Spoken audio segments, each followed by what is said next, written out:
Saints fans, look at how they massacred y'all boy. Oh man, hey, y'all gonna have to ignore the shit in the background, man. That might be running the whole podcast. I don't know yet. I ain't decided. But welcome back to another episode of Kicking It with Saint Podcast, man. Y'all didn't know y'all was getting 3 of these bitches in a week.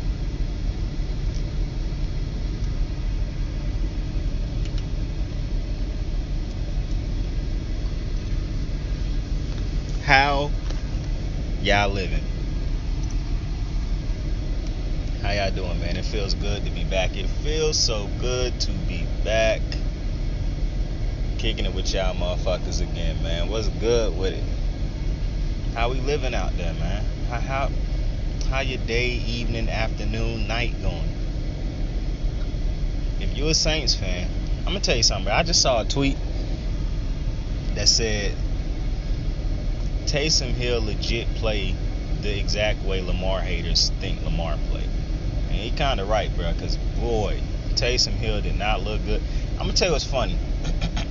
Like, I already know Sean Payton runs a bad offense, but it's real funny that the only pass is Dallas gave him that little cheap touchdown at the end of the game.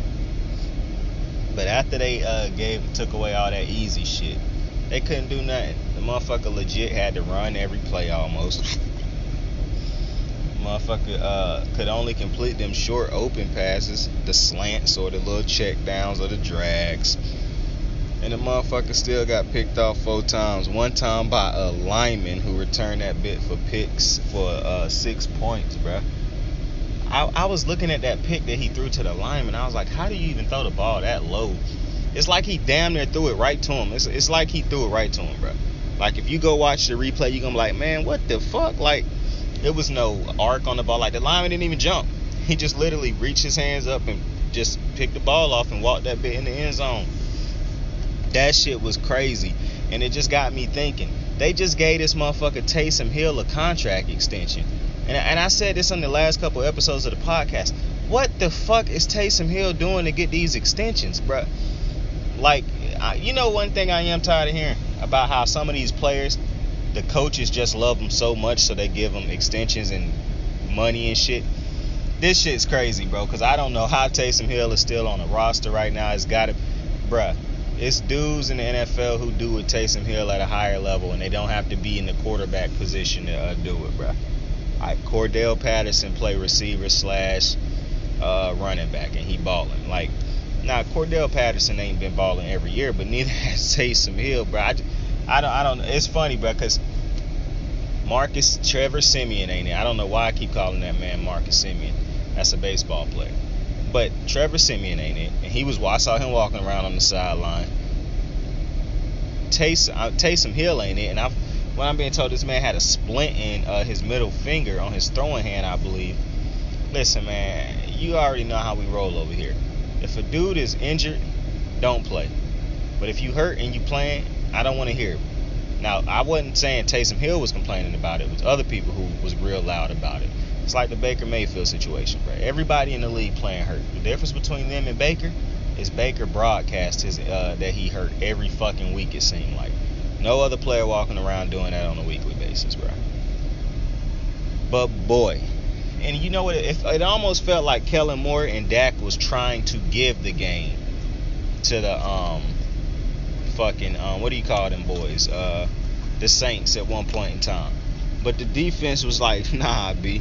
I swear, I think they had 3 picks in a row in that to close the game out. Like, not on the last drives exactly, but I think it was a 3-pick drive at one point in time where they picked him off twice. I know they got him 2 times in a row for facts.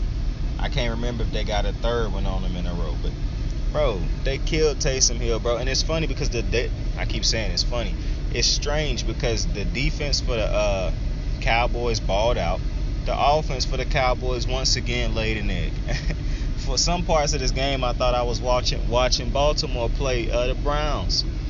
How the offense just couldn't do shit. Now, to Dak's credit, he didn't give up 4 picks, but he did throw a bad pick towards the end of the game when you thought they should be able to just run the ball to end the game. And I said a couple weeks ago, I was like, Dallas can run the ball and throw it, but they can't run it right now. Kellen Moore just don't like running the ball.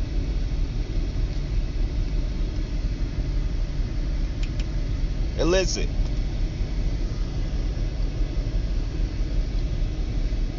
I'm all for teams leading into what they do best, but that don't mean that you don't run the ball at all. Like, come on, you got two good running backs.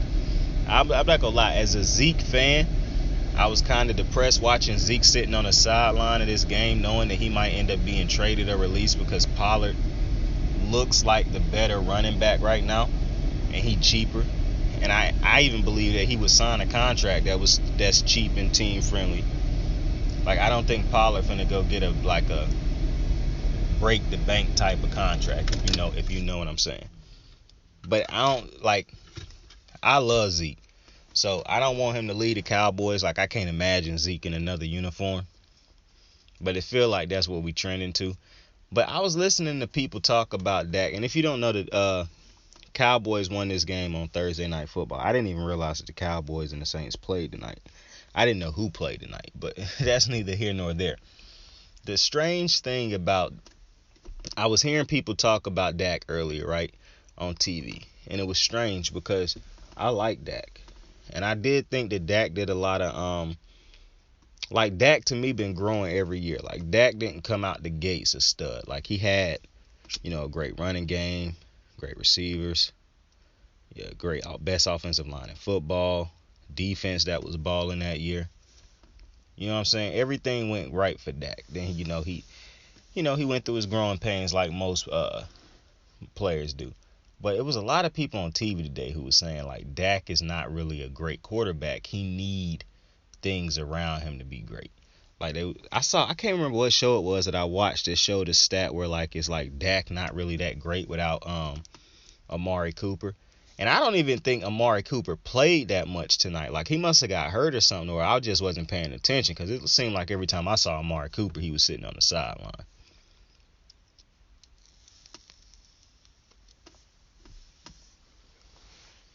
Gallup and CD played most of this game. I don't know what's going on with Amari. But I know it's going to be some Dallas fans, and Dallas got a 3-game lead. Dallas is going to win that division, bro. It's not. I don't think that should be a conversation going forward. It's not going to probably be a conversation on this podcast about if Dallas can win that division. We already acknowledged that Dallas can win that division. When I talk about Dallas, it's Dallas competing against the other teams, the top teams in the NFC. Like, they trying to be good enough to compete against those teams and the team that come out of the AFC for a Super Bowl. That should be Dallas's aspiration. So, and I want to shout out Dan Quinn because, Dan Quinn, if you don't know, he was the interim head coach tonight because the coaching staff, Mike McCarthy and a whole bunch of the coaching staff got COVID-19. So they wasn't there tonight. So Greg Roman. Sheesh. Not Greg Roman. Dan Quinn. I don't know why I couldn't get that man's name right. But Dan Quinn was the interim head coach tonight. And so if you don't know, Dan Quinn was the head coach of the Falcons the last couple years when they've been bad. Since he was a coach when they made the Super Bowl. Of course, he got a Super Bowl with Seattle. He was the defensive coordinator over there. He got his job as the Falcons head coach. He finally got them to the Super Bowl. They blew that 28-3 lead. And the rest is history. He finally got fired last year. Dallas defense really hadn't been good since that rookie year of Dak. And then I don't know if you want to say it's a year because technically it haven't even been the full year. But in his first stint as the defensive head coach for the Cowboys, he done flipped this shit. Like, he done completely flipped the team. I give Green Bay a lot of praise and the defensive I need to figure out the defensive coordinator of the Green Bay Packers by name so I can give him specific credit. Because I give Matt LaFleur a lot of the credit because, like, he have to have some hand in it because he had to hire the people over there. Because when that team hit the reset button on the coaching staff, the defense been good with Matt LaFleur basically for 2 years or since he got in there. Basically, he make a commitment to run the ball. I think Matt LaFleur a great head coach. When you look at you can't just look at it like I said in the last episode when I described Steve Kerr. Can't just look at Matt LaFleur and say, oh, he got Aaron Rodgers. You got to look at all the other type shit because Aaron Rodgers haven't really been Aaron Rodgers per se this year.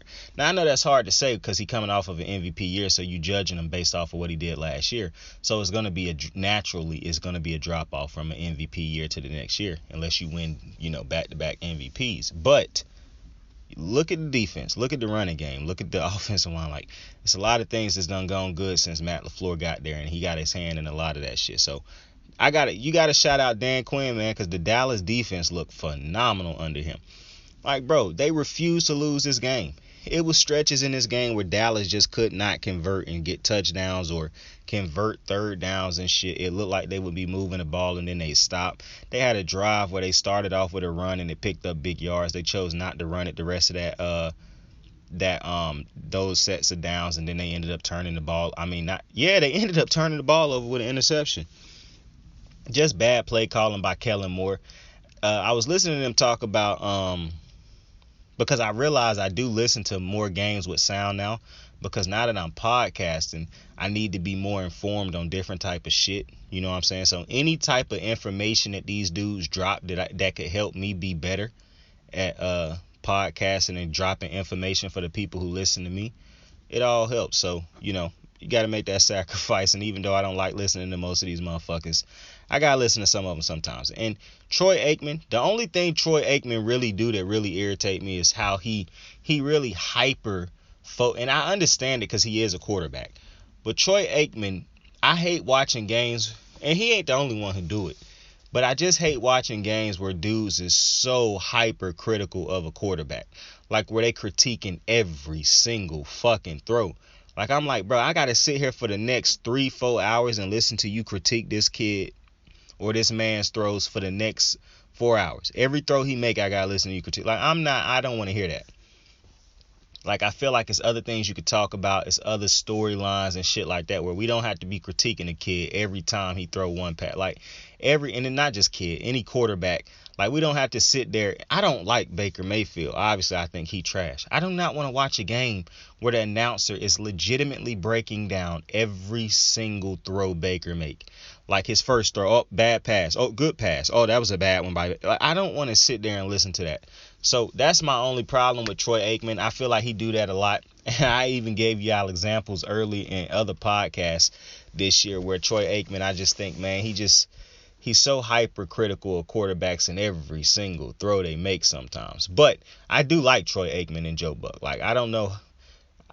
I be seeing people. Well, see, I see people complain about these announcers and shit. And the only commentator that really irritate the shit out of me is Levy, bro. Steve Levy to me is irritating this shit. Cause sometimes he make these corny ass jokes. Sometimes, listen, bro, I understand he probably living out his dream doing and that's dope, bro. But listen, to me, this dude sound like a bozo a lot of times when he on the broadcast. He did have a game probably a couple weeks ago where he had like a 3-minute span where I was like, okay, Levy's starting to get a little better. But then it was right back to, like, if it was just greasy Riddick, I would enjoy that. But I know you got to have a color commentator like Steve Levy, who wasn't an athlete, who can lead the conversations and take it to where it need to go for analysts, for the players who don't know who ain't as polished in the booth. But I feel like Riddick been doing it. Well, Riddick haven't really been in the booth, so I get it. But I like Chris Collinsworth. You know what I'm saying? So I can't stand Tony Romo, and a lot of people like Tony Romo. I don't think Tony Romo's guy. I think he talk us to death sometimes. And I know people like, well, his job is to talk. Yeah, I get that. But sometimes he get a little bit too wrapped up in talking and hearing himself talk to where he no longer talking about the game or trying to give you information and trying to inform you about the game. Motherfucker just talking and talk at certain points. And I'm like, Tony, shut the fuck up, bruh. Sometimes when he trying to tell you the plays ahead of time, like it's obvious shit that we know that's going to happen and he telling you like he's some fucking genius. Like I done found myself saying a lot of times when I'm looking at Tony Romo, like, motherfucker, if you so smart, why you couldn't do that shit when you was playing? You know what I'm saying? Like, Tony Romo just to become real irritating to me. And he done been irritating to me. Like, this ain't new. Like, I done thought Tony Romo was irritating since his first year in the booth. He only done got more irritating to me, bro. And he, like I said, he ain't the only one. And I'm not trying to just, point out Tony Romo. But I'm just showing you. Most people like Tony. I can't stand that motherfucker. A lot of people can't stand Chris Collinsworth. I actually find Chris Collinsworth pretty dope. Maybe that's because I grew up on Chris Collinsworth, so I can deal with him, because I've been looking at Sunday Night Football my entire life. But, it's just a matter of opinion and perspective, I guess. But, excuse me.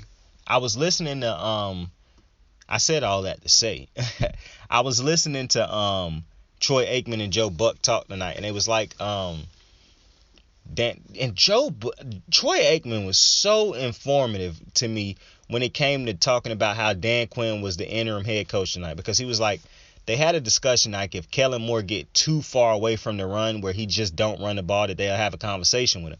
But you got to be cautious when you had that conversation with him if you Dan Quinn, because you hit the head coach tonight, but next week you go right back to being a defensive coordinator. And I get that type of dynamic that you Dan Quinn trying to work through, and I like how Troy Aikman broke that shit down, because that's not even something you really think about unless you listen, unless somebody like Troy Aikman break that down. You know what I'm saying? Like, I like it when you give fans an insight, or the ones who care, who like to be informed, that type of deep dive and inside look, especially for some people who might not have ever been in a situation like that, or observed a situation like. I just think it's real dope when they talk. That's the type of shit I would like for Tony Romo, big loud mouth ass, to talk about sometimes.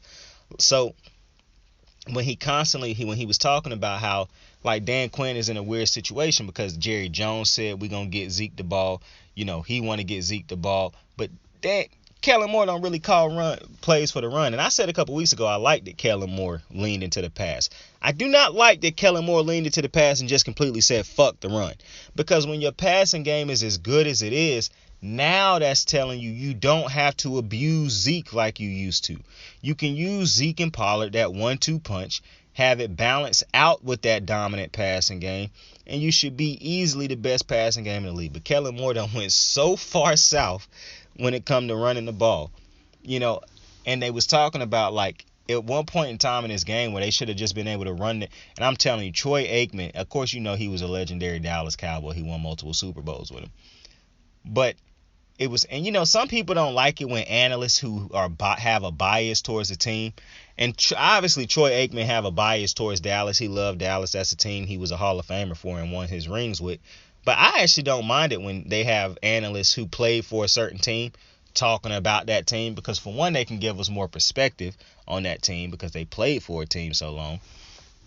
And come on, y'all, it's 2021. You don't need to see two analysts or hear two commentators talking about a game in which they have no investment in either of the teams always. Like, you don't have to watch that all the time. Like, listen, I understand you don't want to hear analysts be biased. Well, just get one analyst in the booth who like one team, and the other analyst can be a fan of the other team, and boom, there you have a competition in the booth right there. Like, we don't have to have these same bland, boring ass booths that we had growing up, yo. You can have analysts. Drew Brees should be able to go and commentate a New Orleans game, even though I don't know why he would want to do that this season. You know what I'm saying? But Peyton Manning, if he was in the booth, should be able to go and talk and commentate a fucking because the NBA do it all the time. The NBA have players who played for a team talk about and come in the booth for teams on those nights, bro. Like, I don't. And even 2K the game be doing it sometimes. Like, a legend will come to a home game of a team that they play for. Like, that shit is cool. It make it seem like the people who watching and talking about the game is more into the game. It's not just a weekly job. It's stopping to see a different city this week on the schedule for them. You know what I'm saying? Like, I like Greg Olsen breaking down and commentating Panther games. I want to see continuous. The Bucks have Rondé Barber be breaking down Bucks games. Like, I like that shit. I believe, but don't quote me, I think Jordan Gross was in the booth at one point in time breaking that Panther. I cannot remember that exactly. I think it was some Panther lineman, though. But I want to see more people. Like, I want to see Terrell Suggs in the booth breaking down, calling the Ravens game. Mark Schlereth get to call Broncos games. I want to see Shannon Sharp call a Broncos game. You know what I'm saying? Or a Ravens game. Like, I think that's dope, and I think that's a way that the NFL could use their legends more, to be completely honest with you, and have these legends' names be circulate out there a little bit more. Like, the Hall of Fame and the gold jacket shouldn't just be the end for some of these younger legends who can still be active. Like, Shannon Sharpe is an active legend. Obviously, you see him on TV every day, so this is a little bit different. But get Shannon Sharpe in one of these fucking games, calling one of these games. Obviously, you don't think they're going to be as great as the dudes who usually in there. But you know how much the fans would like that? How much more he would enjoy calling a Broncos game. Even if it's not a great product on the field, I'm pretty sure he got stories and shit like that that can get us through the thing. The only thing that's ever really bad, and I don't really think it's bad, is when you know some of these commentators is invested in a certain team and that team losing, and you can hear the just depression in their voice. But I like that for one, because you can see the investment. But you can have analysts like or commentators like Troy Aikman, who, when the Cowboys losing, you can tell he not happy about what they doing, but he give you informative things on how they can fix it, how they can change it, what they can do going forward. You know what I'm saying? He just don't sit there and sulk like, oh, it's just so bad for Dallas. I don't like how that. No. He tell you, okay, Dallas not doing this good right now. They're not doing that good right now, but this is what they can do to fix it. Going forward, next couple weeks, this is what they need to key in on. Right now, this is a key thing they can go into the lock. Like Troy Aikman is so info. That's why I really don't understand why people don't like Troy Aikman, because I think Troy Aikman a hella informative analyst. I just gave you two different instances where he informs you. He not trying to talk you to death. He not trying to act like he know more than you. He trying to help you understand what he's seeing, see how he thinking. You know what I'm saying? So I fuck with Troy Aikman heavy. I like it when he call games. So usually he call them with Joe Buck all the time. So I enjoy it. I'm gonna be honest with you. They not Marv Albert, but I fuck with them. But that's what I like about when you can inform us about like what's going on and shit like that. So I would like to see more analysts and shit like that in the booth. Like that's really how the NFL could be using these legends, to be honest with you. Like, you could put these legends on that's legends of different teams and Hall of Famers for different teams. I guess you could actually is the better phrase for it. But you could have them calling these games for other teams, like if they want to do it, obviously. I also think you should pay them, because, like, I mean, what's a couple $1,000s for these? Like, you ain't paying them $1 million to call the game and that like that. But, you know, you can break them off a little bit of something, showing that you appreciate them, get their name back out there circulating, say, specifically announce that a certain Hall of Famer will be calling a certain game. Like, I'm just using Shannon Sharpe as my example. Matter of fact, I'm going to use Ed Reed for an example. Or Terrell Suggs. Bro, just any Hall of Famer. You know all the Hall of Famers, bro. Like, if Justin Tuck came back to call a Giants game, or Eli came back to call a Giants game. I know Justin Tuck ain't in the Hall of Fame yet, I don't believe. And if he is, I apologize for not. But Justin Tuck won a Super Bowl with him. It don't even have to be Hall of Famers. It could just be guys who was big for the franchise. Like Nnamdi Asomugha for the Raiders or for the Eagles, or O.C. Umenyiora for the I hit y'all with some motherfucking names y'all might not have known unless you a certain age right there. O.C. Umenyiora.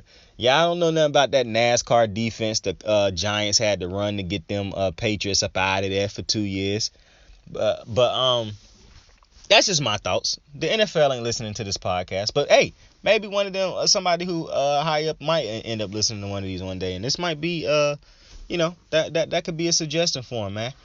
I hope they hit me up and try to work with me on it, and try to help, let me work with them so I can get paid to help get this thing through. But either way, I think that's how they should be using some of these Hall of Famers, bro. Sometimes I feel like it just ends when you get to the Hall of Fame. You get your gold jacket, and that's where it ends, unless some of these dudes is specifically working with the teams that they was Hall of Famers for. You know what I'm saying?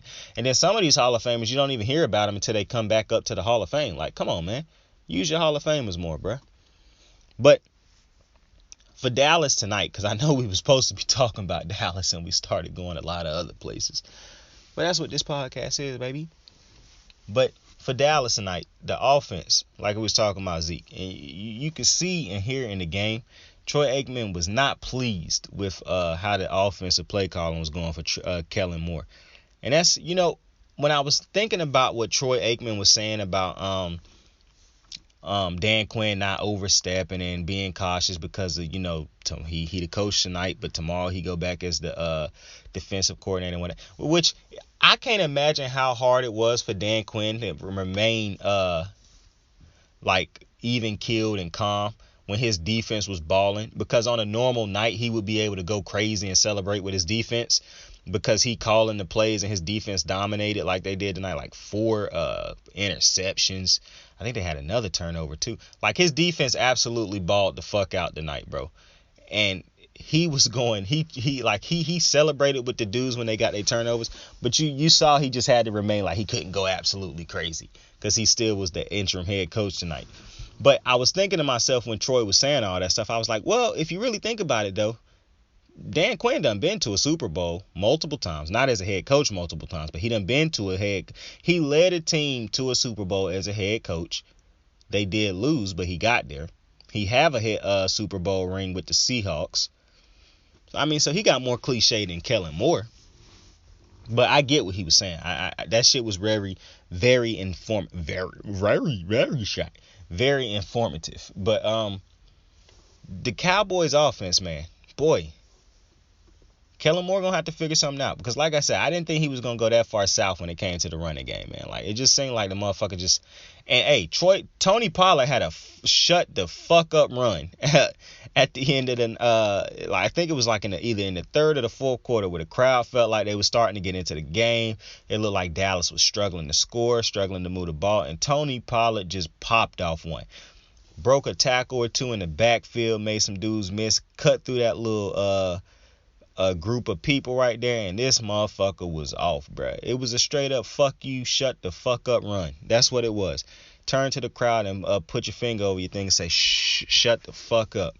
That's what it was. And it was over from there, because the defense didn't need nothing else after that. The defense said, we got it after that. We'll even score again for you. Like, the defense for the Cowboys balled out. Every time it seemed like Dak Kellen tried to fuck them up, it's like the defense said, nah, we got it. And Micah Parsons, bro. Micah Parsons is a stud, bro. I think they said this man got 5 sacks in a row now. For 5 weeks in a row, he done had a sack in all 5 games the last 5 weeks.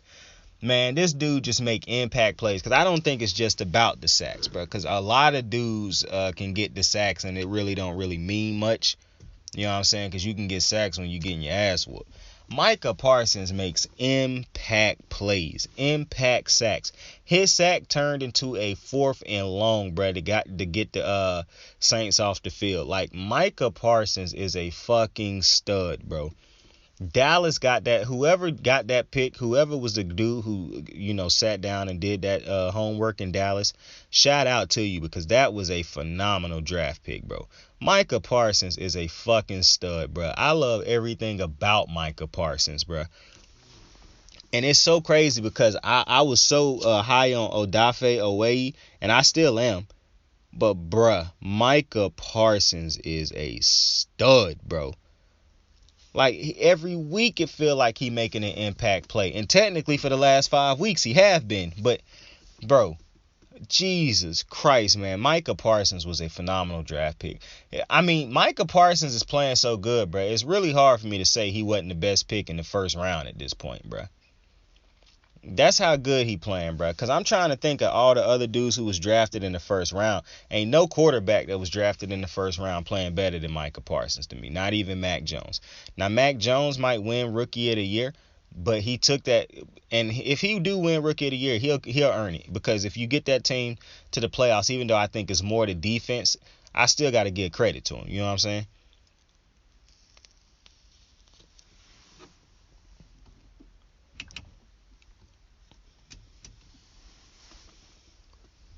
I would still give him his respect. So I could give a Rookie of the Year off there, because Jabbar Chase does slow down.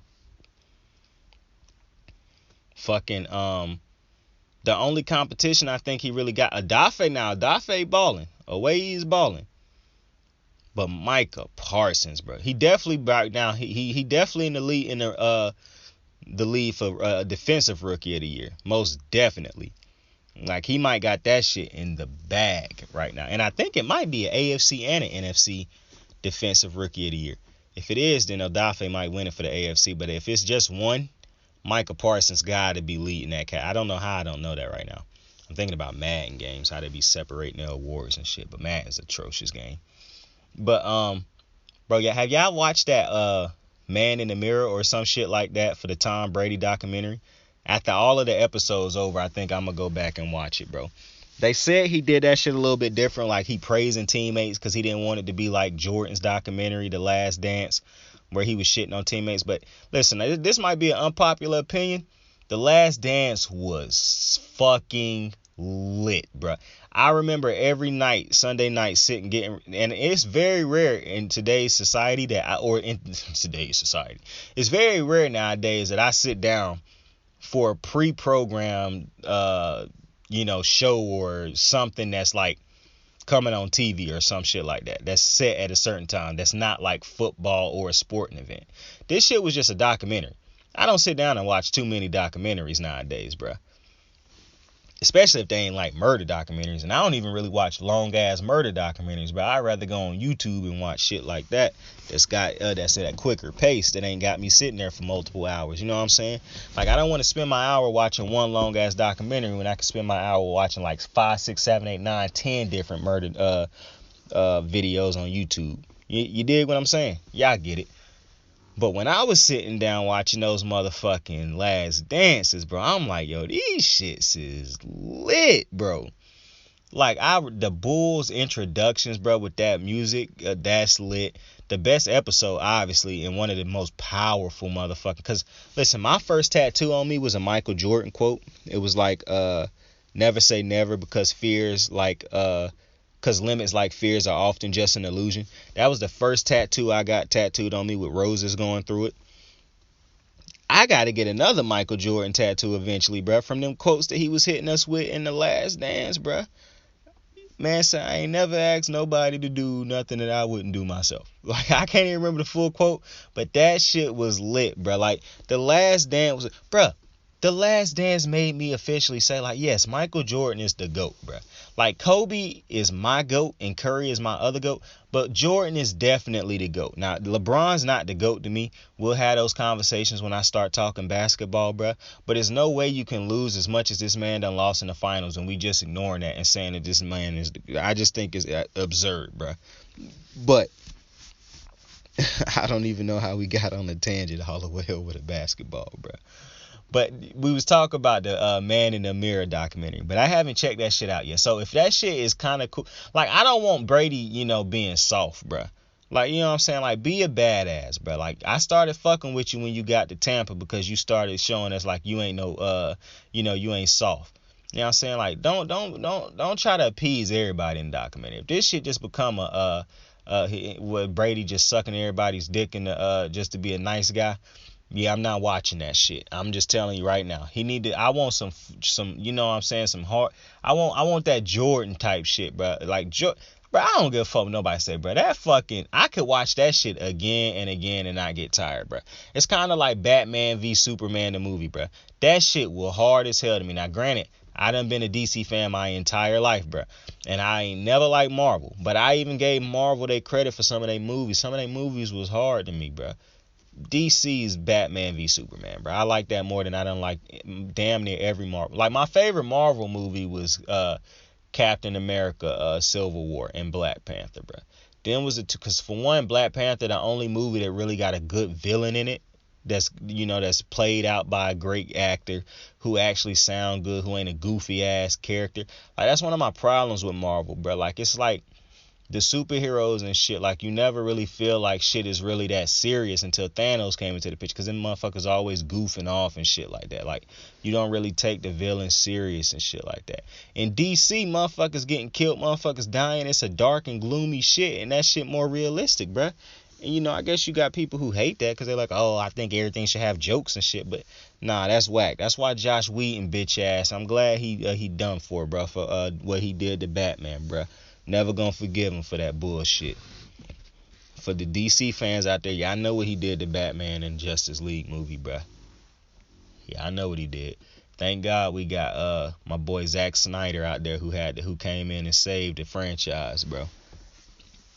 And you got these goofy ass motherfuckers at Warner Bros. Who wouldn't release that man's cut for the longest. But we talking about football, man. But that was just me. I'm gonna check out that Man in the Mirror documentary, bro. I don't even know how we got to the Man in the Mirror documentary, but listen, the Saints, bro. I wanted to talk about Taysom Hill, bro, because I was watching this game and I was thinking to myself, this motherfucker Taysom Hill throw the ball like fucking Tebow, basically. And I don't know what it is about quarterbacks who throw the ball like that. Like, that type of throwing motion kind of remind me of Derek Fisher's shooting motion, bro. Just a ugly ass motion. And unlike Derek Fisher, how his shit actually went in and shit, they shits look broke as shit. And yeah, they can fool you for a while by hitting them little slants and them dig routes and shit. But when you get down to it and you got to start, and then it be looking like, so I'm about to, man, I'm not saying what I'm finna say next, bro, because I got to interview my boy one day. But look, Tebow and Taysom Hill, it looked like they using all their arm strength to try to get some of these ugly ass throws off, bro. And to Taysom Hill's credit, he made some sharp throws and shit like that. But most of them was for like short yardage and shit like that, like throws he should be able to make. And then some of the short throws he made was hideous and got picked up. Bro, Diggs got his 9th pick of the season. That was a clean motherfucking interception that he got right there. See, that's what happened when you got players like Diggs who take chances, bro. That pick don't happen for other cornerbacks who don't take chances. But Taysom Hill, man, I was thinking that while I was watching the game. I was like, man, this motherfucker look like Tim Tebow.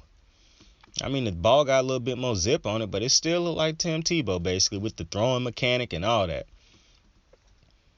I mean, and he lucked up on one play where it looked like it got a fumble return for, where it looked like he fumbled it. It was a sack fumble return for a touchdown, but it showed that his arm was going for it. But it's because he got that elongated motion, throwing motion like Tebow had, bro. I'm telling you, bro, if you put a video up side by side of them two throwing, they might have the exact same fucking motion, bro. Or just some slight tweaks in it, bro. Because I'm telling you, it looked like them motherfuckers got the exact same throwing motion to me. It's hideous either way. But boy, the Saints are in no man's land right now. The Saints could end up losing out. That's how bad I think they is, bro. The only thing is they got a better coach on their side than the fucking Falcons. And I think they play the Falcons 2 times still. So I don't, or maybe they already played them once. But I don't think they're going to lose out because they play the Falcons. So, and the Falcons barely beat the Jags, bro. The Saints defense looked good tonight, though. So it wasn't all bad. I mean, Marcus Lattimore was making some plays. Shit, Dak Prescott lucked up because if Marcus Williams could have got his feet down, he would have had they would have had back-to-back interceptions. Like, they made Dak look pretty pedestrian out there. It's weird because Dak will have games where he looked good in the beginning and then just stank it up at the end. But maybe it was play calling. I don't know, man. Maybe it's because Amari wasn't out there. Because I swear I don't think Amari was out there the entire game, bro. Every time they showed him, he was sitting on the sideline so calm and chill and collected, bro.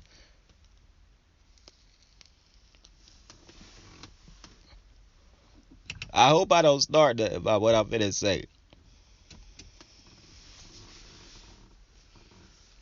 But I could just see it in like a year or two, or even after this game. I could just see some bozo like Stephen A. Smith come out saying, look at Amari Cooper, man. He has no passion, no fire, no desire, no nothing. Just sitting on the sideline quiet. I could just see somebody coming out like that, bro. Skip. Probably gonna be Skip tomorrow, bro. Watch. Somebody go hit that motherfucker with that just because he was chilling on the sideline. But I don't know if he was hurt or not. Or maybe I was just tripping. Maybe he was out there on every play and I just didn't pay him no attention. Hey, and if that's the case, then credit to the Saints defense. Because like I said, it ain't like the Saints went out there and just stunk it up. Like you guys. Now, they did almost give up 2 motherfucking scores on that deep by the defense. Like, but that would be on the offense, not on the. But, hey, it's going to be hard to win a game where you throw 4 interceptions, man. Everybody can't be Lamar Jackson, man.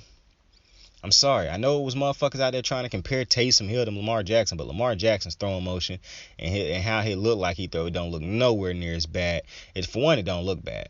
Two, people was trying to compare him to Taysom Hill. Jesus Christ, bro. Just showing the racism and all that, bro. Because good Lord, Taysom Hill ain't nowhere near Lamar Jackson, bro. For one, imagine comparing Taysom Hill, a motherfucker who can't even lock down the starting quarterback job, to a unanimous MVP. Like, come on, dog. The disrespect, bro. I'm glad Dallas went out there and did with it. Now, Dallas's offense, man. Like, man, they going to have to figure something out, man, because you can't be going out there throwing the ball that much and just choosing not to run the ball, bro. Like, they was showing the stats on the screen, and at one point in time, it was ugly out there for Dallas's offense, bro. I'm like, damn, they really not fucking with Zeke and Pollard, bro.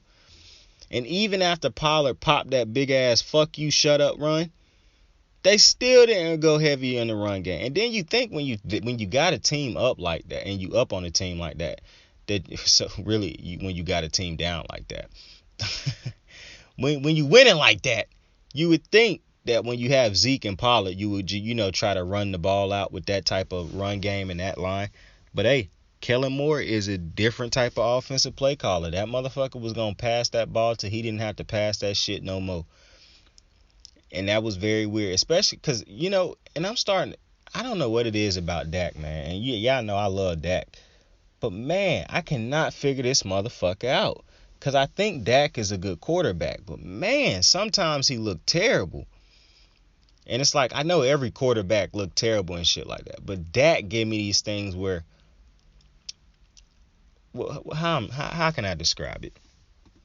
Dak Prescott sometimes is borderline Jimmy Garoppolo in a game to me sometimes.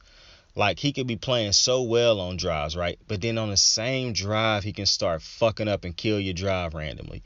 Or because when Lamar get hot, that motherfucker is going. When Brady get hot, that motherfucker is going. When Aaron Rodgers get hot, that motherfucker. There's nothing you can do to throw them boys off their game when they absolutely. When Pat Mahomes get hot, he going. When Dak Prescott get hot, you can still stop him.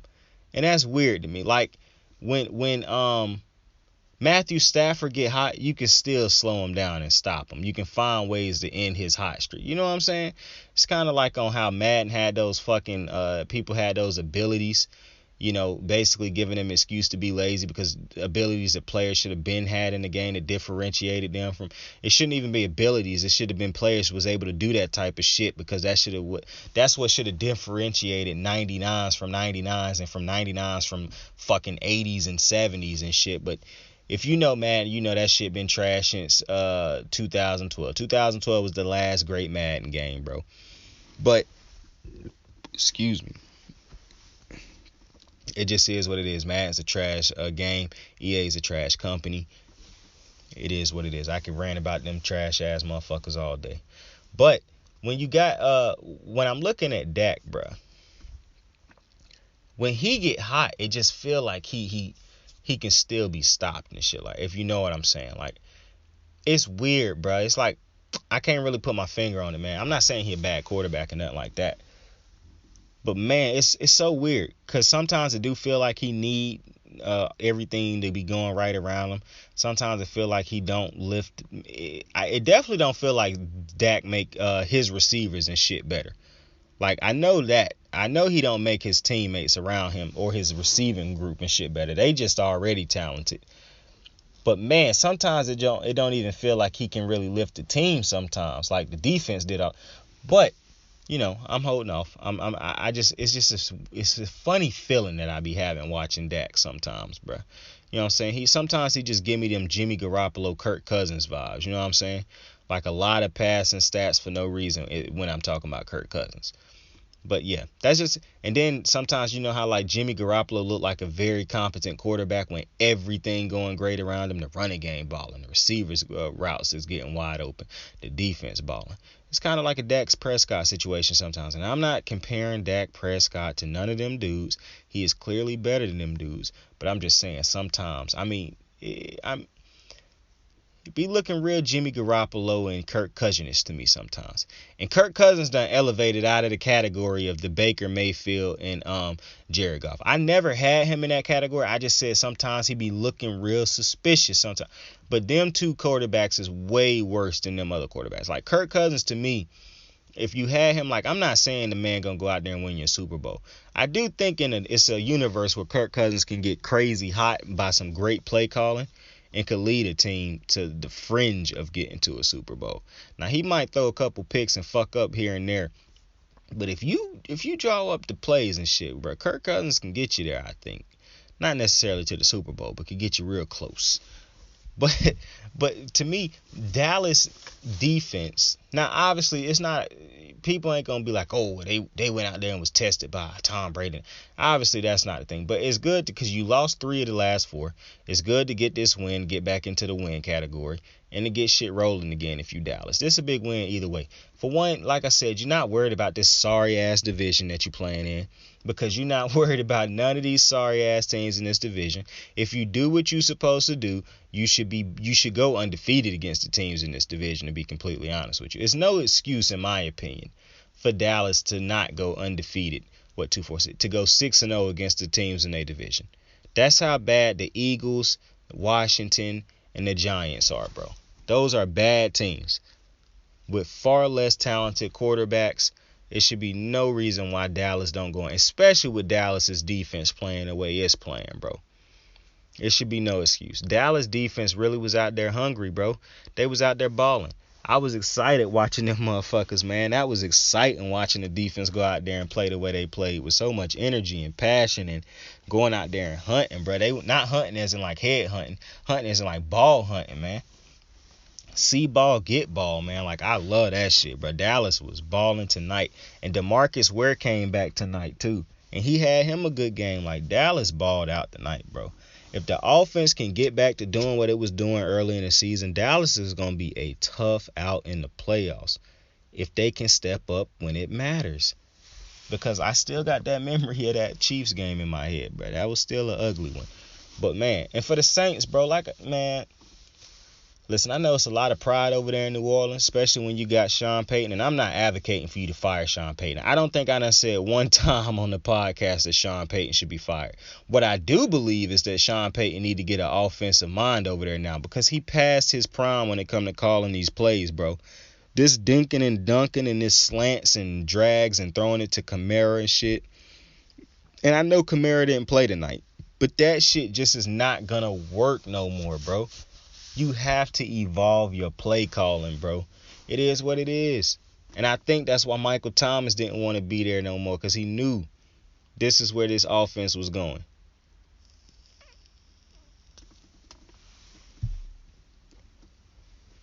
And they also, now you know what's interesting? I haven't even talked about the Saints being a quarterback destination because they got Jameis Winston, but I think he on a 1-year contract. The Saints should try to make a play for fucking Aaron Rodgers in the offseason or Russell Wilson. Now, I obviously I said that them quarterbacks will possibly want to go to a bigger market, but I mean, shit, New Orleans is a good market, a football market. That's a football city, basically. I wouldn't mind playing in New Orleans. That'd be a great place to play. The fan base would be crazy. I could picture Aaron Rodgers or Russell Wilson in the Saints. That shit would be nuts. That would be nuts. And that'd take Sean Payton ass off the hook if he got Aaron Rodgers. But, well, nah, because I still think you would need to get some great part. Because Aaron Rodgers done improved. He done improved. Aaron Rodgers' greatness done been, what do you call it? Done been amplified by the play calling of Matt LaFleur, in my opinion. But I could see one of them two quarterbacks. I really don't think Aaron Rodgers should leave the Packers. I'm going to be honest with you. Like, I don't really know why you would leave the Packers. Like, I do agree that they need to go out and get him some more weapons other than just Devontae Adams, especially when you have a running back now. Like, you have a good defense. Just go get the man another receiver. And then if they go do that, I don't see why he would leave the Packers, because the Packers have a great defense. They have a great offensive line. They have a great head coach. They have great organizational structure, basically. I don't really know where else you could go and get it too much better than he got it in Green Bay, to be completely honest with you. Like, I think he really got it good in Green Bay when I'm really standing back taking a look at it. Like, I don't like how Green Bay done operated the last couple years, but this year, since Matt LaFleur done got there, Green Bay done really turned a corner if you look at it. The only problem was the drafting of Jordan Love. That was a wasted draft pick when you have a player who was in an MVP season or whatnot. Like, I don't agree with that. You cannot draft Jordan Love. And he had the MVP season after they drafted him. But I don't agree with that. Like, that was a wasted draft pick. The only reason you make that draft pick is if you leaving off of Rodgers that year or the year after. Most likely the year after. Because to me, it makes no sense to trade up to go get Jordan Love when you can go get a receiver. But other than that, and then like I said in the past, you have all these bad defenses from holding on to some of these dudes for too long, or not going out and replacing some of these dudes to help the defense because you don't sign free agents. So long you wasted Aaron Rodgers. Like, it's no excuse for the Packers to have 2 Super Bowls between Rodgers and Brett Favre, bro. That's unacceptable. And so if he thinking about all that, then yeah, I would leave too. But just based on where they done been, where they've gotten to since LaFleur, I don't know, man. It'd be hard to lead this situation because the Packers really not a bad team. They really got everything. The only thing that I could really say that they need is another fucking receiver to help this receiving game. So everybody can't just key in on Devontae Adams. So everything is not just Devontae Adams. You know what I'm saying? Like, Aaron Rodgers is not a quarterback who would just continuously overfeed Devontae Adams if he had an Odell or another type of receiver. He is a quarterback who makes others around him better. He makes dudes seem like they better than they really are. He amplifies dudes' talent. You know what I'm saying? He like a boost. He like a permanent boost to dudes when they on the field throughout the game. And dudes still be finding ways to drop passes and shit. But that's just what I think it'll be hard for Aaron Rodgers to leave specifically. But if he did leave, I could see him going to New Orleans and bought. Can you imagine him in that all-black New Orleans uniform with the gold helmets? Oh, shit. And then Russ. Oh, my goodness. Russ would be a perfect fit in New Orleans, bro. A perfect fit in New Orleans. Sean Payton, I still think he would need to go get a new play caller. But see, the thing is, even though I think Russ would be great in New Orleans, because the fans would absolutely. Yo, I saw this. I was listening to the Pat McAfee show earlier today. Some idiot-ass Seattle fan called in and said that he think that the Seattle Seahawks should trade Russell Wilson because he not humble or some shit like that. It sounded racist as hell, to be honest with you. But it's basically one of them bozo fans. But he basically wanted to say that he think that the Seattle should trade Russell Wilson for Taysom Hill straight up. What drugs are you on? Like, you on a hardcore type shit, bro. Like that. No, not bro. You on some type of hardcore shit, my guy. Like, that's absolutely nuts, bro, that you would make a stupid ass comment like that. And I'm surprised Pat entertained that shit and didn't laugh your goofy ass off the show, because that was a very, and some of the shit he was saying, and it was like, he don't think bro humble, and I'm like, what the fuck is wrong with this guy? Like, man, it's like I heard Tone Diggs say, he loyal to the organization first, then the head coach, then the players. That's the problem, because players are looked at, for one, they looked at last in the chain of things, but then you look at them as property, and just property and slaves to your entertainment. That is the problem. You want them to make inhumane decisions that you wouldn't make. You want them to make stupid business decisions that you wouldn't make. You want them to make goofy ass life decisions that you would not make. And you do it all in the name of your entertainment, because you buy jerseys or you buy tickets. And that's very interesting. Very, very interesting. But I think Russell Wilson, if he leaves Seattle, see, what's crazy is I believe that Seattle should have pulled the trigger on Russell Wilson last year and traded him to the Rams. Because I really think that's where he want to be, is in either New York or L.A. I feel like them the two markets that Russ want to play in after leaving from a Seattle. But because they traded for Matt Stafford, and I think he going to be there for a while, even though he not better than Russell Wilson, I don't think he going to the Rams, obviously. because I don't think they end up flipping Matt Stafford to the unless Matthew Stafford struggle a little bit down the stretch like he been doing. They could try to flip Matthew Stafford for Russell Wilson, but I don't think Seattle doing it. I think Seattle gonna try to, if they trade Russell Wilson, they are definitely trying to get some draft picks to start the rebuild, to accelerate the rebuild. But to me, Seattle could make a great play if they try to flip Russell Wilson for Zach Wilson. If you think you can build on Zach Wilson, you can develop him. I don't think that would be a bad trade, to make a trade for Zach Wilson, snatch up that other first round pick for them or something. You could get a haul for Russell Wilson is what I'm saying. And I think the Jets would be a team that, hell, possibly, nah, he ain't going to Jacksonville. I think Russell Wilson could be in New York, be a Jet, and that would be dope, because that's a big market for him. He got Sierra. Because you got to think, when you thinking about Russell Wilson, bro, you can't help but think of Sierra too, because that's his wife. They very public. That's a public relationship, obviously. I'm not saying that all they shit they do in public, but you publicly know that they together. You know what I'm saying? Like, they not hiding that they together. So just naturally, when you're thinking about the fact that they married, they got children, he gonna want to do what's in the best interest of not just Russell Wilson, but he gonna want to do what's in the best interest of Sierra and his wife Sierra and their kids. And going to, like, Cleveland might have a great team, but he not trying to move his family to Cleveland, Ohio. He not trying to move his family to fucking Jacksonville, Florida. You know what I'm saying? If he gonna move out of Seattle, where his family already situated and shit, it's got to be for a better, not just a better opportunity and shit like that, but the city matters too. And I'm pretty sure he wouldn't mind moving his family to New York or LA market. New Orleans to me might not be as beautiful a market, but the city, come on, man. I just think, as far as football terms, is why I think New Orleans would be the good one.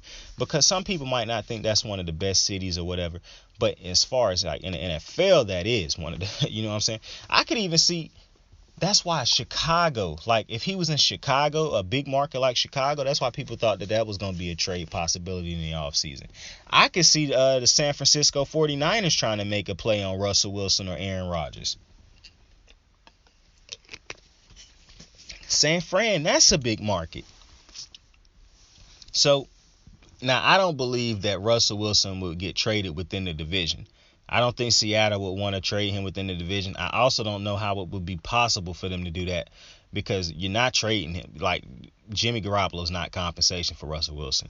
But with the way that the 49ers done started playing, they're not even going to have a high draft pick. They're going to be in the middle or back of the draft somewhere with how they done started playing. So, if you Seattle, obviously you want to get, big compensation and shit off for Russ. But, it's not a lot of options out there, especially because I think he's going to want to go to, I really think he might end up in New York if he really end up leaving. And I think you can make that Zach Wilson plus some pick flips to get him to New York, bruh. Dead ass. I think it would be an easy flip. Well, it's easy for me to say that. But, because for one, they already out of the playoffs. They're not making the playoffs. I think the motherfuckers got either 3 or 4 wins on the season. Like, I think they 3-7. Like, they're not making the playoffs. So, you got to already start. Now, they could bring Russ back and they just, run this shit back. But, I don't know, man. It really feel like this is the end of Russell Wilson in Seattle. And it was a hell of a run if it is the end, But the Aaron Rodgers one, like, obviously everybody in the offseason, in the beginning of the season, thought, oh, there's no way he returning. But I don't know, man. I don't know. But maybe this is all a facade. Maybe he just being a good soldier, and at the end of the season, it's going to be a piece of cake for him to leave. But I don't know. Because I could definitely see him going to San Fran and putting on the gold and red, or gold and burgundy, whatever the fuck the colors is. Aaron Rodgers he looked nice in the Packer uniform, but you get that man in them all whites, red and gold, oh buddy, them shits hit different.